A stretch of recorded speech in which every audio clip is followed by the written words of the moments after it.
Hey guys, welcome back to the channel. I hope you guys are having a great day today. For this week's video, we're going to be unboxing what I think might be Fender's ugliest guitar.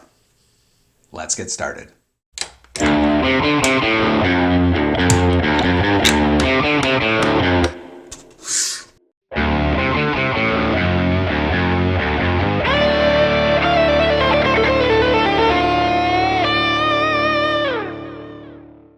Now before we go ahead and unbox the hideous beast, I've got some exciting news to share with you guys. After like a year and a half of you guys asking, I've finally got t-shirts for sale. So if you're so inclined, follow the link in the video description below and you can grab some, t-shirts with guitar related stuff on there. I've already got a few designs lined up. So if you're so inclined, there you go. Now over the years, Fender has certainly not shied away from making interesting, unconventional, and I would say at sometimes unattractive guitars, but you got to give them props for trying new and interesting things. Now in 2018, they ratcheted that concept right up with their Parallel Universe series. And I love the concept behind it. What might these iconic guitars have turned out to be had we lived in an alternate universe kind of thing. So anyway, really interesting and sometimes I would say unattractive results as a part of the Parallel Universe. And we've got one of them in the box today. All right, you guys, here we go. Let's unbox this baby.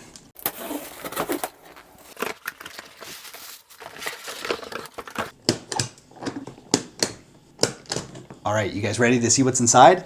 Let's take a look.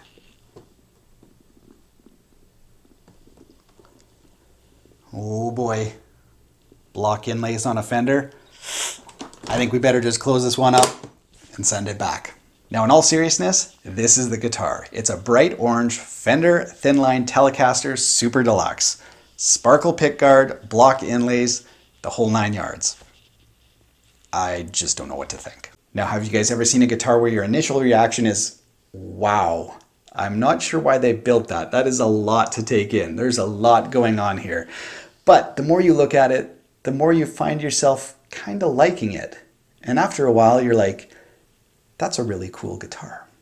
Now, I'm not quite sure I'm at that stage yet, but it is a super cool guitar. I found it used, so I picked it up and I wanted to share it with you guys. So I've got to talk about why I think this guitar might be in contention for Fender's ugliest.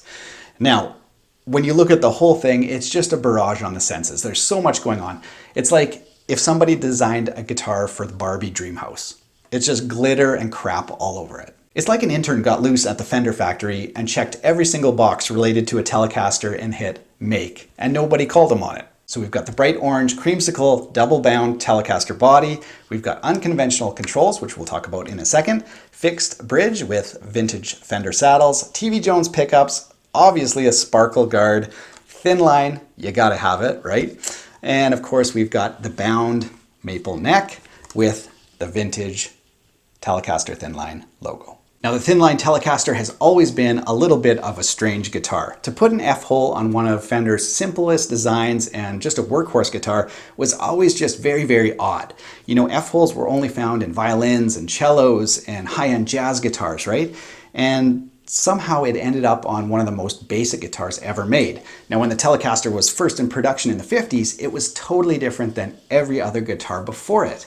The Les Paul had that beautiful carved top, double binding, set neck, really hard, really expensive to make. And the Telecaster was just a bolt-on affair. Any part that went wrong, you just unscrewed a few pieces, you could replace it, put it together. The neck came off, the pickguards came off, the bridge could just be pulled off very easily, right? So it was supposed to be a very cheap and a very efficient design. And so, to put an F-hole on a guitar like that is just a really interesting design choice. So we're going to take the F-hole design and up the ante with a pair of TV Jones classic pickups, a 3-way switch, and a volume. And this is not a tone control in the conventional sense. So normally on most guitars, if you take this tone control from 10 and roll it down to 1, you're going to lose all the treble and give you sort of a little bit of a jazzy, real thick tone. Not in this case. This is actually a bass cut. So in your neck pickup with the tone all the way up, you just have, your straight tone. And when you start to dial it back, the guitar gets thinner and thinner and thinner instead of warmer and warmer and warmer. So a very interesting tone design to go with this really crazy, interesting guitar. So the question becomes, does this weird mishmash of everything thrown onto a guitar actually work? Does it sound good? Does it play good? Let's find out.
So we need to answer the question, is this guitar actually so ugly it's cool? Well, for me, yeah. It's a really, really cool guitar. It's very interesting, it sounds great, and it plays amazing. So it's got Fender's new Deep C profile neck. Beautiful fretwork on this one. The double bound neck feels very smooth. Bone nut keeps everything in tune, so great job. The F-hole. This is one of the lightest guitars I've ever played for a traditional guitar, not like a Parker Fly or something like that, but very, very light to the point that it's almost got a little bit of neck dive, and I've never experienced that on a Telecaster. So yeah, super, super light body. The TV Jones pickups are quiet, but they just kick butt. Powerful and clear, love the sound of them, and surprisingly the bass roll-off actually works. I find it actually pretty useful. You know, when I was reading the specs, I'm like, why did they do that? But it's actually pretty useful, especially on the neck pickup. If you just want to brighten it up just a touch, it's really, really easy to do. And yeah, I think it works in combination with the TV Jones pickups really well. So those are my first thoughts on one of Fender's weirdest and ugliest guitars of the year for sure. But the more I look at it and the more I play it, the more I find myself liking it. So my question to you guys is, have you ever had a guitar that's so different, that's so just out of the box, a little bit ugly, but also just resonated with you and you're like, I could totally rock that? Anyway, if you've ever found a guitar like that, let me know in the comments below. Other than that, subscribe to the channel. You can check it out there. Hit up the t-shirt store, brand new. And other than that, have a great week, you guys. Take care.